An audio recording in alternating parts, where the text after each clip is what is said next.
बच्चों, आज हम पढ़ेंगे पाठ 2। देखिए, पढ़िए और समझिए।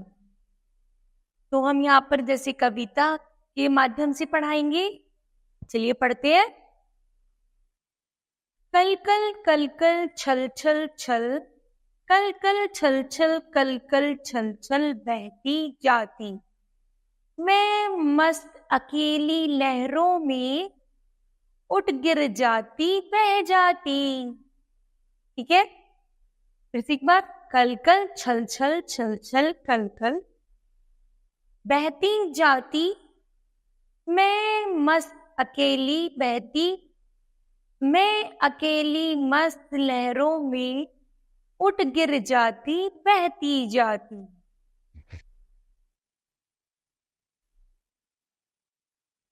जैसे बच्चों कविता में कुछ रंगीन शब्द दिए गए हैं, उनको पहचाना है और गाकर सुनाना है। अब आपने बच्चों मित्रों के साथ एक खेल खेलिए। सभी मित्र एक दूसरे का नाम लीजिए, नाम में आई ध्वनियों को पहचानिए और शिक्षक शिक्षिका से चर्चा कीजिए।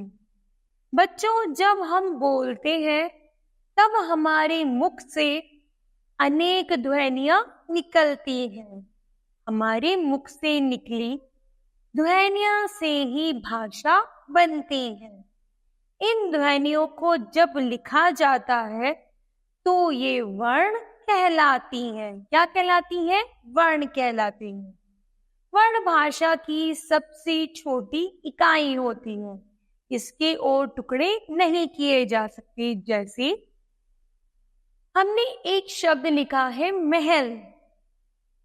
क्या लिखा? महल। तो महल में हम वर्ण बनाएंगे, ये टुकड़े करेंगे। जैसे माँ, माँ में आ ध्वनि आ रही है, आ। हाँ, हाँ जब बोलेंगे तो उसमें ध्वनि निकलती है आ। ला, और ला में भी आ। हाँ से अनार होता है ना, जिसकी कोई मात्रा नहीं होती। तो उसी प्रकार ये सारी शब्द बनकर क्या मिल गए? इनमें से 6 ध्वनियां निकल रही हैं, अर्थात महल। महल, तो क्या बना? महल। आगे पढ़ेंगे मटका। म आ टा आ का आ, फिर आम वाले सर, तो क्या बना? मटका। इसी प्रकार पढ़ेंगे आप आगे बचपन।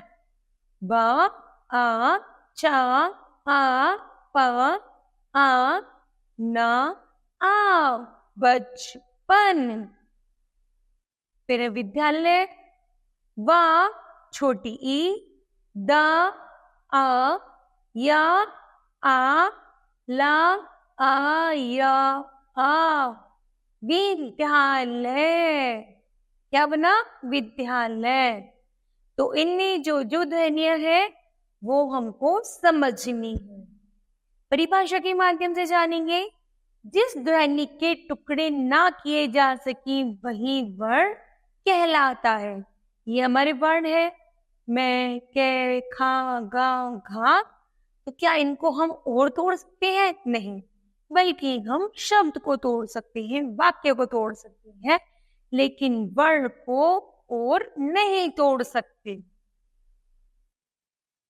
तो हमारे जो वर्ण होते हैं वो कितने होते हैं? वर्ण हमारे 2 होते हैं, एक स्वर और दूसरा व्यंजन। तो स्वर क्या है? स्वरों का उच्चारण अन्य किसी वर्ण की सहायता के बिना किया जाता है। इसमें कोई स्वरों की, कोई अन्य वर्ण की जरूरत नहीं होती। जैसे हमारे स्वर क्या है? आ ई उ ए ओ औ ऐ अह। तो ये क्या है? हमारे स्वर है। इसी प्रकार व्यंजन। व्यंजन के उच्चारण के लिए स्वरों की सहायता लेनी पड़ती है। जैसे का, खा, गा, घा, चा, छा, जा, झा, टा ठा डा डा आहा। तो ये सब क्या है? हमारे व्यंजन है। इन्हीं की मदद स्वरों के अनुसार की जाती है। परिभाषा के माध्यम से जानते हैं। वर्णों के निश्चित क्रम को ही वर्णमाला कहते हैं। वर्णों का एक निश्चित क्रम है, जैसे हम पढ़ते ऐसे अनार, आपी आम, छोटी सी इमली, क्या हम इनको ऊपर नीचे पढ़ सकते हैं? ऐसे अनार, बड़ी सी इमली, छोटी सी, बड़े उसे उल्लू, आपे आम, ऐसे पढ़ सकते हैं? नहीं। तो जब हम इन वर्णों को क्रम से पढ़ते हैं तो वही हमारी वर्णमाला कहलाती है। फिर है स्वर के बिना व्यंजन हलंत लगाकर लिखे जाते हैं। जिन शब्दों में, जिन व्यंजन में हमें व्यंजन है, जैसे हमारा व्यंजन है जैसे हमारा का, तो हमें इसमें स्वर का यूज करना है। बिना स्वर का तो हम इसमें लगाएंगे हलंत। ठीक है, इसका अर्थ होता है कि है बिना स्वर का है, अर्थात अर्ध है, आधार है। तो बिना स्वर के व्यंजन में हलंत लगाकर लिखे जाते हैं। दूसरा, का, खा, गा, घा आदि सभी व्यंजनों में आ स्वर लगा होता है, जैसे का प्लस आ इजिकल टू का। जैसे का में हलंत लगाए आधा का कहते हैं, जैसे प्लस जमा आ तो का। आ, अमक और आ अड़े खाली वर्ण ना तो स्वर है ना ही व्यंजन है, ये ध्वनियां आ स्वर पर ही लगती हैं, जैसे कंगना, हंसी, नभा आदि। उसी प्रकार ड और ढा व्यंजनों का प्रयोग शब्दों के शुरू में ही नहीं होता, जैसे पेड़, गढ़ आदि। कुछ उदाहरण के माध्यम से जानते हैं। माधव प्रातः सैर करने जाता है, तो यहाँ पर हमने क्या लगाया है? दो बिंदुओं का यूज किया है, जिसे हम विसर्ग कहते हैं। इस प्रकार भारत के झंडे को तिरंगा भी कहते हैं। तो झंडे और तिरंगा पे क्या है? अंग की बिंदी। आकाश में चांद निकल आया है, तो चांद पर क्या है? चंद्र बिंदु। तो इनमें यह ध्वनियां लगा दी गई हैं।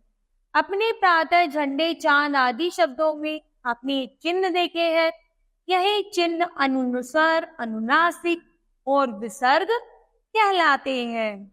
अनुस्वर का चिन्ह बिंदु चंद्र बिंदु होता है, और अनुनासिक का चंद्र मतलब बिंदु होता है, और अनुनासिक का चिन्ह चंद्र बिंदु होता है। और विसर्ग का चिन्ह दो बिंदी होती है, जो ऊपर नीचे होती है। आगे पढ़ते हैं संयुक्त व्यंजन। हिंदी भाषा में छाछ, त्राछ, ज्ञान, श्राव, ये 4 संयुक्त व्यंजन है। ये दो भिन्न व्यंजनों को जोड़कर बनती हैं, इसलिए इन्हें संयुक्त व्यंजन कहते हैं। जब ये दो व्यंजनों से मिलकर बने, दो व्यंजनों से एक व्यंजन बने, तो उसको हम संयुक्त व्यंजन कहते हैं। जैसे आधा का जमा शा तो शा, ता प्लस रा अर्थात त्र।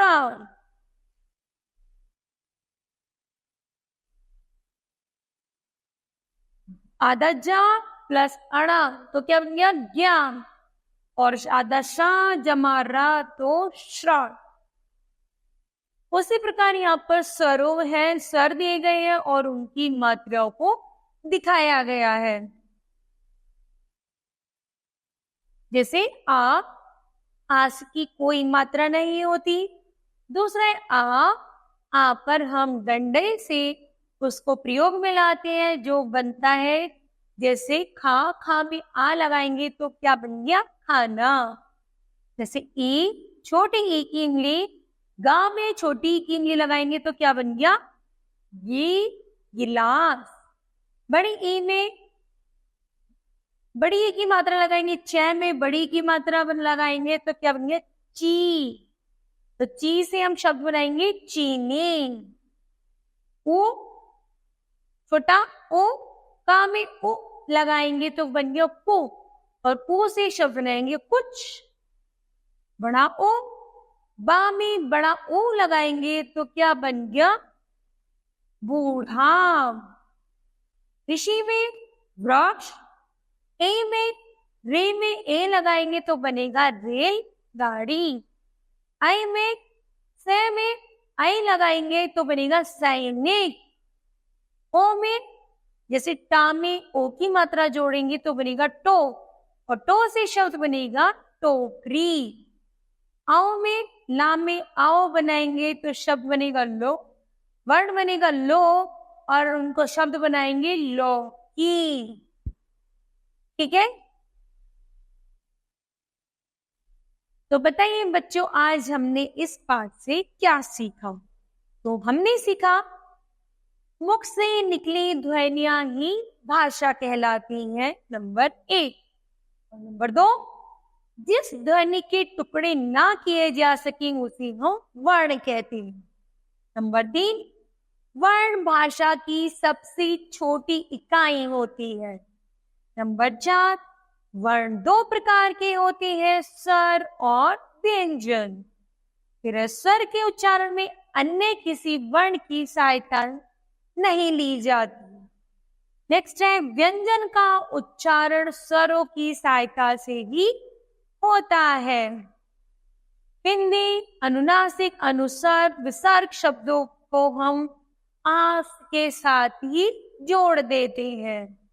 फिर है 2 भिन्न व्यंजनों को मिलाकर एक नया व्यंजन बनाते हैं, जिसको हम संयुक्त व्यंजन कहते हैं। तो बच्चों, मुझे लगता है आज ये आपको पाठ अच्छे से समझ आया होगा। धन्यवाद।